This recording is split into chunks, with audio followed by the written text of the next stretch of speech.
마감의 정석입니다. 김정수 전문가 만나보시죠. 안녕하세요. 예, 안녕하세요. 네, 오늘은 어떻게 한마디를 정하셨어요? 2550 이상에서는 지수를 이끈 배터리 주식들 추세 유동성을 확인하자. 이렇게 정했습니다. 네, 오늘도 2차전지 쪽 이슈도 많고요. 또 급등주들도 나왔습니다. 플러스 알파의 뉴스들, 전고체 배터리나 전구체 관련된 공장 신설 소식 등 끊이지 않는 이슈 가운데서 우리가 어떻게 중심을 좀 잘 잡고 대응을 해야 될지 분석해 주시죠. 네, 지금 시장에서 이 유동성을 누가 가져오느냐, 이게 제일 중요한 포인트 같아요. 배터리만 사실상 시장에서 유동성을 가져오는 구간이다 보니까 배터리를 빼놓고서는 전략 자체를 세울 수도 없고, 그 다음에 지수 관련된 전략도 세우기가 굉장히 어려운 것 같습니다. 그러니까 배터리가 포트에 당연히 있는 상태에서 어떤 식으로 내가 이 비중 관리를 할 것이냐가 제일 우선순위로 우리가 체크해야 될 부분이라 생각을 하고요. 그 다음에 이제 두 번째, 배터리 다음이 지금 계속 안 나오고 있는데, 2450선 정도에서 삼성전자가 반도체 감산으로 인해서, 한 59,000원대에서 한 66,000원 정도까지 올라왔거든요. 근데 여기에 이제 하이닉스라든지, SK 하이닉스라든지, LG 전자라든지, 삼성 전기라든지, 이런 주식들이 같이 따라오지 못하고 삼성전자만 대롱대롱 좀 매달려 있는 상태에서 그나마 현대차 그룹 정도가 받쳐주는 이런 흐름들을 좀 보였었고, 그 다음에 바이오 낙폭주 가운데서 이제 삼성 바이오로직스를 좀 제외하고 셀트리온 그룹이나 유한양행이나 한미약품, 그 다음에 삼천단 대양, 제약 같은 좀 중형주급 바이오 같은 경우는 그래도 좀 반등이 많이 좀 동참했거든요. 이 정도 선으로 한 2,600 코앞까지 도달이 되었던 이런 좀 상황인데, 여기서부터 좀 시장 상황이 오늘 전고점 돌파 시도가 있었음에도 불구하고 유동성이 줄지 않았음에도 불구하고 종목 수가 상승하는 종목 수가 별로 없다. 오히려 하락하는 종목 수가 상승하는 종목보다 더 많다. 이게 현재 시장에서 우리가 가장 오늘 바라보는 데 있어서 중요한 포인트 같아요. 오늘 상장하고 있는 종목들을 보면 코스피가 얼마 정도 있냐면은 한 60개 정도 되는데, 이 중에서 한 300개 정도가 상승을 했고요. 하락하는 종목이 한 580개 정도 됐어요.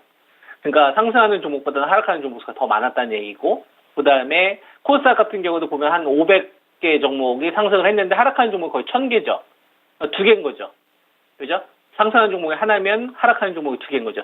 3개 가운데 하나가 상승을 하고 3개 가운데 2개가 하락하는 코스닥 시장도. 이런 어떤 이 시장 구도에 있다 보니까 이 상승하는 종목이 또 다 배터리에 몰려 있어요.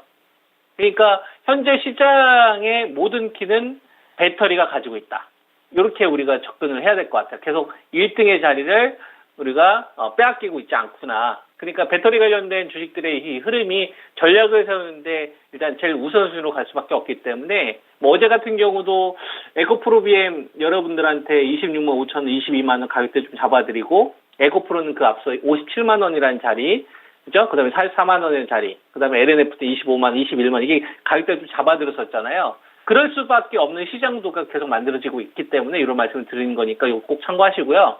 오늘 2550 이상에서는 지수를 이끈 배터리 주식들 추세 유동성을 확인하자, 이런 말씀을 좀 드렸었는데, 우리가 2600까지 홀딩하는 데 있어서 삼성전자는 그대로 좀 추세가 유지되고 있는 상황이기 때문에 현재 시장에서 어느 정도 한 중간 정도 이상은 저는 간다고 생각을 합니다. 그 다음에 LG 에너지 솔루션 같은 경우도 보면은 추세가 붕괴되기보다는 그냥 유지가 되고 있는 상태잖아요. 그리고 삼성 SDI 같은 경우도 보면은 그대로 좀 추세가 유지되고 있는 거니까, 그동안 제가 여러분들한테 말씀드렸던 이 세 종목이 추세가 유지가 되면, 유동성이 붙으면 2600까지 홀딩, 이 전략은 그대로 좀 유효하다라고 보시면 될 것 같습니다. 다만 여기서 우리가 그걸 하나 좀 체크를 해야 될 것 같아요. 그동안 시장에서 네이버나 카카오 이 언택트의 빈자리를 자동차가 메꿔줬었습니다. 현대차나 기아, 시총 100조의 역할을 자동차가 메꿔줬었거든요. 그 다음에 현대모비스나 이런 주식들이. 근데 오늘 현대차 같은 경우가 인플레이션 감축법 관련된 이 전기차 수요보는 업체들에 대해서 이제 이번에 공개가 됐는데 거기서 이제 현대차가 좀 제외된다는 얘기 나오면서부터 오늘 가격 조정이 좀 있었잖아요. 그래도 요 추세가 무너지면 안 된다고 보고 있습니다. 이거 좀 잘 생각을 하시면서 이 방송 한번 들어보세요. 현대자동차하고 기아가 설사 그런 악재 조정이 나와도 이 추세가 무너지면 안 된다. 이 추세가 무너지면 언택트라도 급등이 나와야 되는 겁니다. 이 빈자리를 메꿔줄 수 있는 녀석들이 자동차 역할을 하면서 올라왔었기 때문에.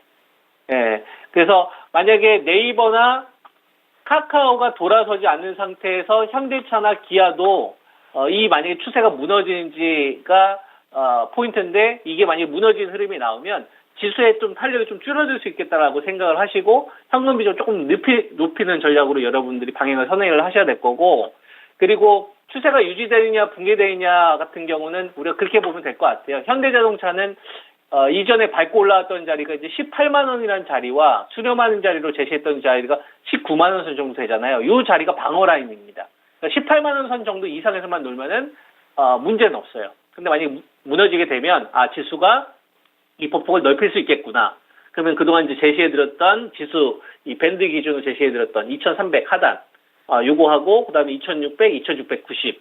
그래서 하단에서 우리가 받을 생각을 하고서 이 보폭을 좀 넓혀야겠다 이런 식으로 여러분들이 전략을 대응하시면 될 것 같고 그 다음에 80만 원 이하에서 매수 의견을 좀 드리고 있는 삼성 바이오로직스와 그 다음에 셀트리온 같은 경우도 보면 셀트리온이나 셀트리온 헬스케어 그 다음에 셀트리온 제약 같이 손잡고서 좀 제자리 흐름이 나왔거든요. 셀트리온 제약이나 이런 주식들 그리고 유한여행 같은 경우도 보면은 한 5만 3천 원대 돌파한 다음에 한 5만 8천 원 정도 한미약품도 좀 쉬는 흐름들 그러니까 전체적으로 뻗기보다는 한차 쉬는 흐름들이 이번에 좀 나오고 있는데 이건 순조로운 조정 정도로 좀 보고 있어서 뭐 전략에 대한 부분이 크게 바뀔 건 없을 것 같아요. 다만 우리가 이제 여기서 생각을 해야 될 게 어떤 걸 생각을 해야 되냐면 오늘 반등 나온 섹터들 가운데서 낙폭주 가운데서 눈에 띈 거는 중국 소비주예요. LG 생활건강 같은 경우도 저 밑에서 이제 반등 나오고 있고 아무래 퍼시픽이나 아무래지나 중국 소비주들이 반등 나왔잖아요. 그죠? 여기에 뭐 음식료 관련된 뭐 CJ 관련된 이런 주식들도 반등이 나왔는데 이런 것들은 좀 낙폭주들 가운데서 나온 녀석들 또는 시총 비율이 상대적으로 적은 녀석들 가운데서 나왔었기 때문에 지수를 여기서 펌핑하기에는 위쪽으로 뚫기에는 좀 힘이 부족해요. 그래서 위에서 버텨주고 있는 이 배터리, 이 대장주들이 그 역할을 계속 좀 해야 된다. 이런 관점으로 시장을 좀 바라보면 될 것 같고, 그래서 어제 같은 경우에는 에코프로, BM하고, 그 다음에 에코프로하고, 그 다음에 LNF 요거 기준을 좀 제시해드렸으니까 요거 가지고 계신 분들은 어제 걸 참고하시고요. 오늘 같은 경우에는 LG 에너지 솔루션, 세 종목을 말씀을 드릴 건데, LG 에너지 솔루션은 59만 원이라는 자리로 그동안 이제 말씀을 드렸었는데 이거보다 조금 더 가격을 낮추겠습니다. 54만 원이라는 자리하고 요 가격이 붙게 되면 48만 원. 아마 이전엔 46만 원 정도 됐었을 거예요. 이렇게 가격이 수정이 됐으니까 좀 참고해 주시고요. 그다음에 삼성 SDI 같은 경우는 74만 원이라는 자리가 방어가 되는지가 중요합니다. 요 가격이 분가가 되면은 58만 원 선. 요 공간, 요 가격이 왔었을 때까지 가능성 다 열어놓습니다. 저 가격이 방어가 되면 물론 추세를 유지를 하는 거고요. 이 대응은 좀 잘해 주시고 그 다음에 첨보 같은 경우는 전해질 쪽인데 이 주식은 이제 위쪽으로는 이번에 30만 원 맞고 밀렸었는데 이전에 제가 17만 원 정도 여러분들 추천드렸던 걸로 기억을 하는데요. 이번에는 이 가격보다 조금 더 레벨업을 시켜서 21만 원이라는 자리하고 24만 원이라는 자리로 이렇게 가격 두 가지를 좀 제시해 드리겠습니다. 그러면은 지금 배터리 가운데서 우리가 어떤 생각을 할 수 있는 거냐면 LG 에너지 솔루션하고 삼성 SDI 위쪽으로 이끌고 있는 상태에서 얘네들이 위쪽에서 변동성이 적어졌을 때 지수를 끌어당긴 애들, 유동성을 끌고 왔던 에코프로 VM과 그 다음에 LNF, 그죠? 요거에 대한 제가 기준 라인을 좀 잡아드린 거고, 그리고 오늘 같은 경우에는 삼성 SDI와 LG 에너지 솔루션의 천목, 요 주들 주식들에 대한 기준을 좀 잡아드린 겁니다. 이게 그러면은 지수를 박스권을 만드는 데 있어서, 이 밴드라인을 만드는 데 있어서, 위쪽에서 만들 거냐, 한 차례 조정을 두면서 이제 맞출 것이냐, 요걸 결정하기 때문에, 오늘하고 이제 어제 제가 말씀드렸던 이 중요한 가격대들 꼭 메모하신 상태에서 투자에 참고하시기 바랍니다. 네. 그럼 내일 뵙겠습니다. 예, 감사합니다. 네, 2차전지 계속 집중해 보셔도 될 것 같습니다. 단기에 지난주와 이번 주에 약간은 좀 흔들리는 모습을 봤지만은 뚝심 있게 가져가 보는 전략, 그리고 또 지금 없으신 분들 혹은 수익 실현을 하셨다가 다시 재접근 시점을 기다리고 계신 분들을 위해서 구체적으로 가격 라인대까지 하나하나 짚어봤습니다. 저희 준비한 내용 여기까지고요. 다양한 투자 판단에 대한 도움 말씀드렸습니다. 종목의 상승 하락을 보장하지는 않습니다. 종목 고민이 있으시다면 이어지는 진짜 쉬운 진단 함께해 주세요. 그럼 저는 내일 아침에 다시 찾아뵙도록 하겠습니다. 지금까지 마감은 증권통이었습니다. 고맙습니다.